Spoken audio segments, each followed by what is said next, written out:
Hey guys, how's it going? Welcome back to the channel. It's Cynicalex, and today I want to finally take down Infinity Thanos for you guys to show you guys that we can do it and that we can all learn from this experience together and learn how to take this motherfucker down once and for all.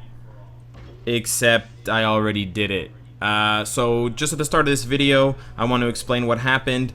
I thought that I was recording my attempts at killing Infinity Thanos. I was trying to use a new recording feature on my device.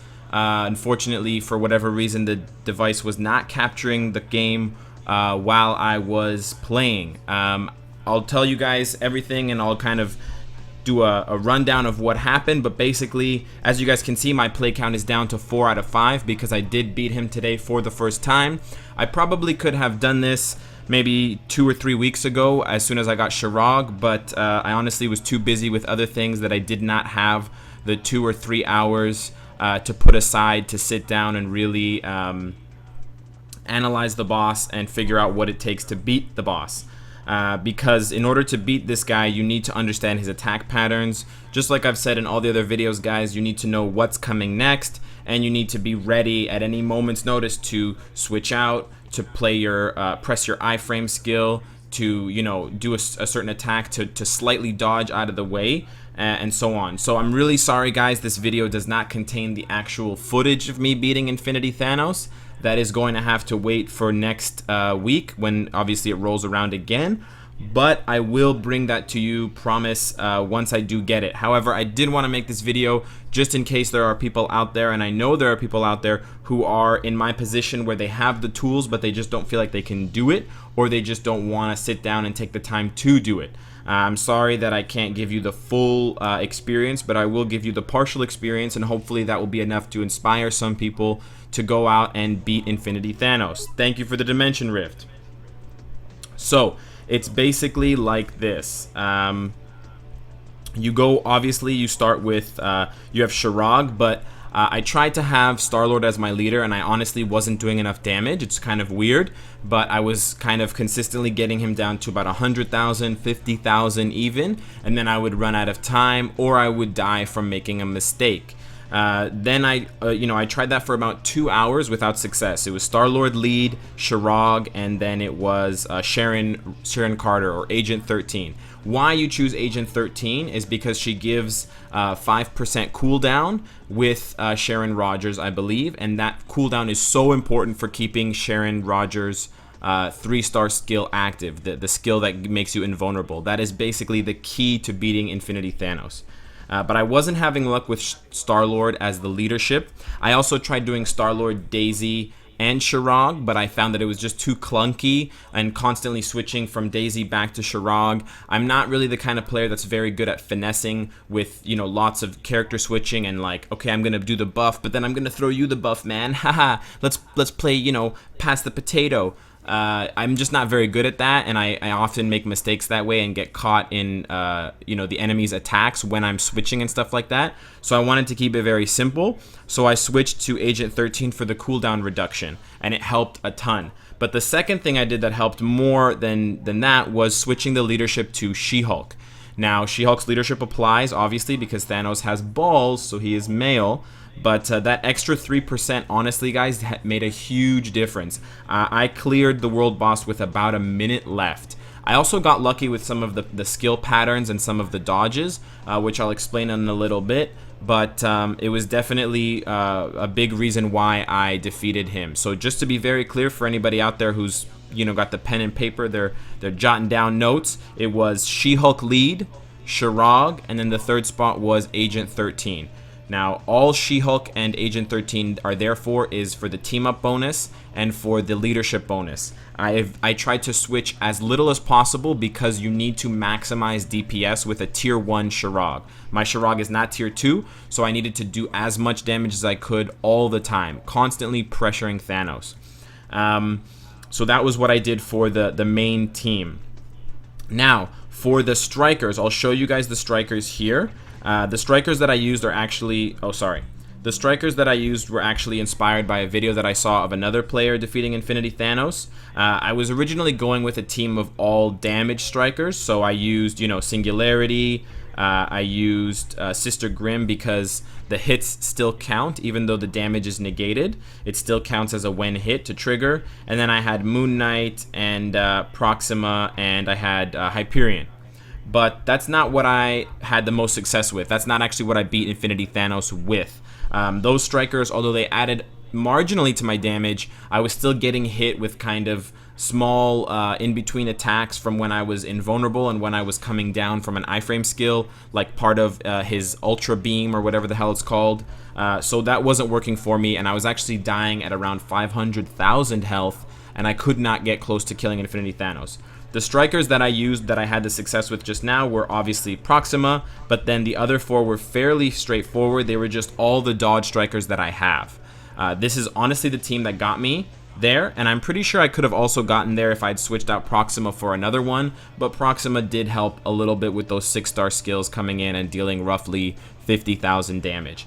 Please note I did have a minute remaining, so I don't think I actually technically needed Proxima, and I will try next week without Proxima for people who have Sharon Rogers, She-Hulk, and Agent 13, but not any Black Order characters. I'm pretty sure I can still do it with someone like Singularity or Giant Man or Hyperion or something like that. But that was the team composition that I used. So just to recap, guys, it was She-Hulk lead, Sharon Rogers tier 1 in second, and then Agent 13 in third. The strikers were Proxima, Daredevil, Spider-Man, Superior Spider-Man, so that's Doc Ock with the uniform, and Silk. That adds a total of 24% increased dodge, which honestly was a big help.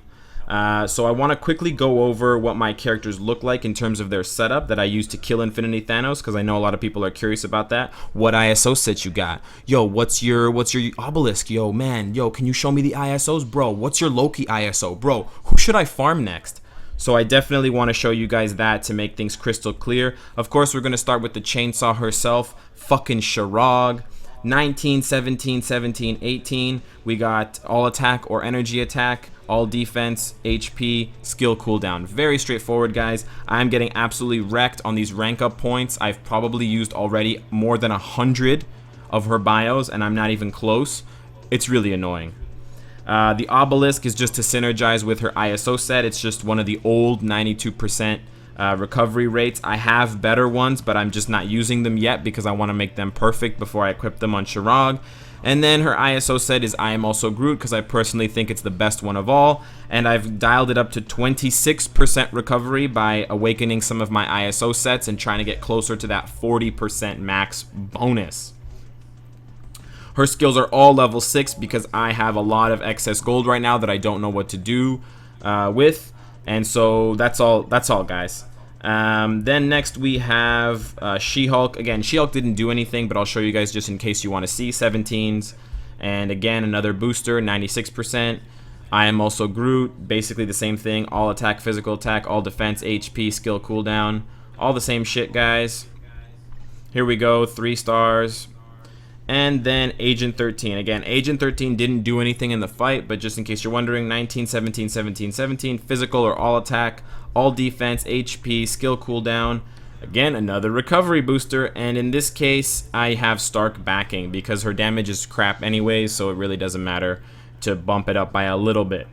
So that's the team, guys. I want to just quickly go over the skill rotation that I used for Sharog so you guys can have a bit of an understanding. I'm sorry that I can't show you this, guys, in reality, like in the real fight. I wish that I could, guys. I'm really disappointed that my video program was not working properly. I will get that fixed for you guys. I hope you guys can bear with me and understand that, but hopefully this will help out some people in the meantime. So when the fight starts, you immediately want to rotate the skills in this order. You go 3-star skill, then 6-star skill. For the duration of the 6-star skill, you land, then you do the first part of the 2-star skill. I usually don't get through the first pierce. I usually just get the bump in, and then I immediately go to the 1-star skill.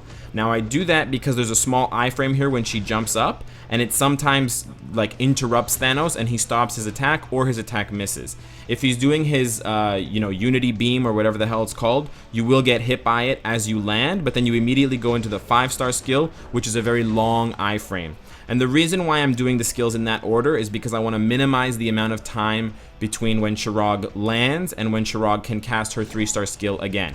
And this rotation I found to be the most effective. So one more time, guys, you start with the 3, you go immediately into the 6, you play out the whole skill because you want all the damage, then you go immediately into the 2, cancel into the 1, cancel into the 5. So you should not do the entirety of this 1-star skill because she will get absolutely wrecked. So one more time, guys, 3, 6, all the way to Valhalla, 2, cancel 1, cancel 5. So you cancel that 1 as soon as she comes down, and you should not get hit more than once. So one hit for me did between 1,500 and 3,000 damage, which is not that much. And it would also get I am also Groot to proc in between when I was doing the 3-star skills. Keep in mind, guys, you also have the team up skill, which brings everybody in.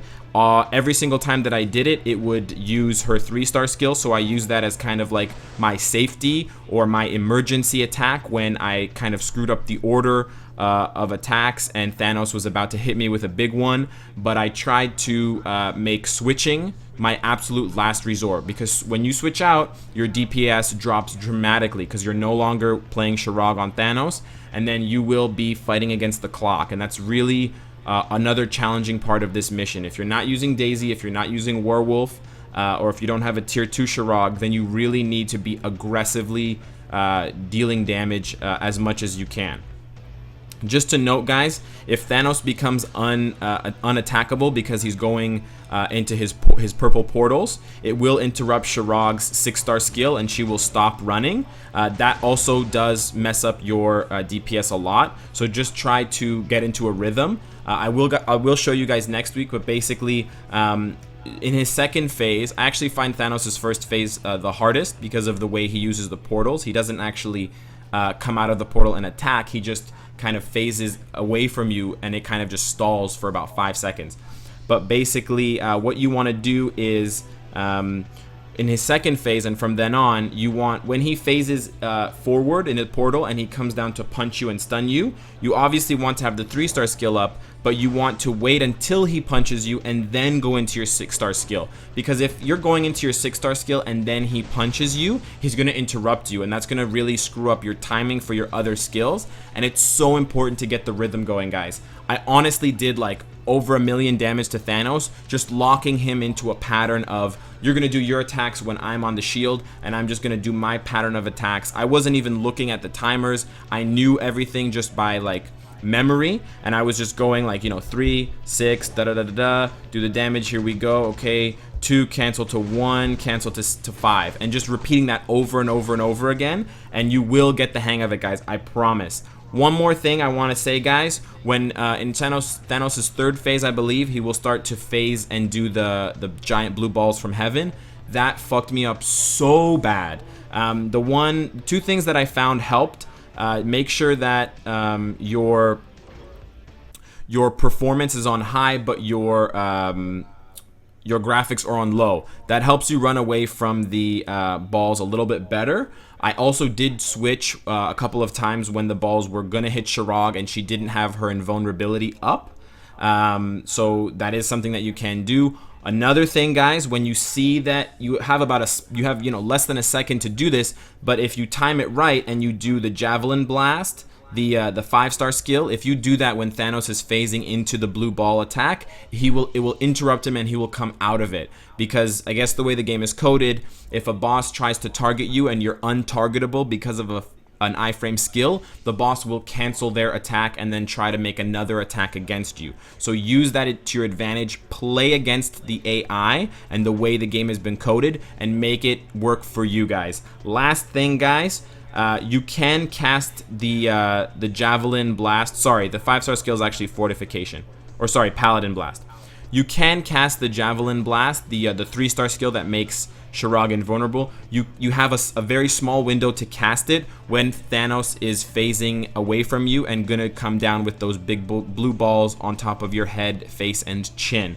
You have a very small window to do it from, but if he's in his third phase and you see that he's about to do that, just tap that 3-star and hope that it lands, because then you'll be invulnerable for the duration of those balls, and then you'll have a lot of damage increase for when he comes down and you can keep DPSing him. So guys, I hope those tips have helped you. I'm so sorry that I could not show you the actual video gameplay, but I did show you that I did defeat it. There was no funny business, there was no monkey business. My recorder just screwed up, and I'm very sorry for that. But guys, I hope these tips have been helpful to you. Let's just check the debris shop before we go. Oh boys, hashtag debris boys. I wonder how you spell debris boys though.